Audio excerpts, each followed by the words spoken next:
নমস্কাৰ সকলোকে। আজি ৰাস্তাৰে আহি আছিল মাছৰ পোনা বিক্ৰী কৰিবৰ কাৰণে, তাকে মই 1 কেজি ল'লোঁ দেই। ৰাইজসকলে খুব ধুনীয়া ধুনীয়া পোৱালি হয়।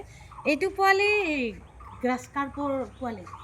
এইটো আচলতে মই এইটো কাৰণে এৰি দিওঁ পুখুৰীত, কাৰণ এইটো মাছ এৰি দিলে গোটেই যিমান হাবি বন কাষে কাষে থাকে সেইবিলাক চব খাই শেষ কৰি দিয়ে।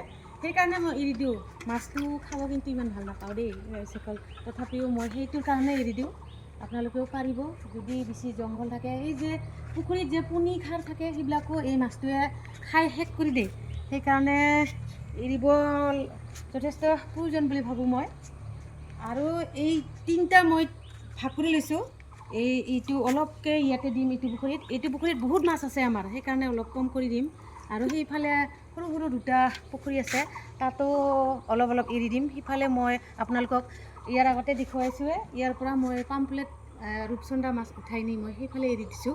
ইয়াতে বহুত বেছি হৈ গৈছে, সেইকাৰণে মই আজি অলপ কমকৈ এৰিম ইয়াতে। এতিয়া মই এৰি দিছোঁ এইখিনি।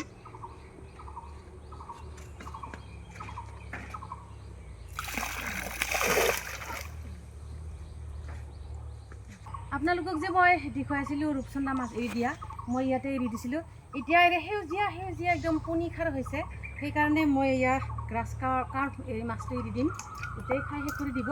এতিয়া এৰি দিছোঁ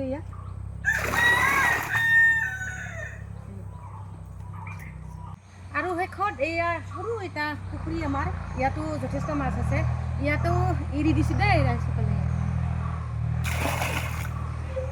আজিৰ ভিডিঅ'টো ইমানতে সামৰিছোঁ।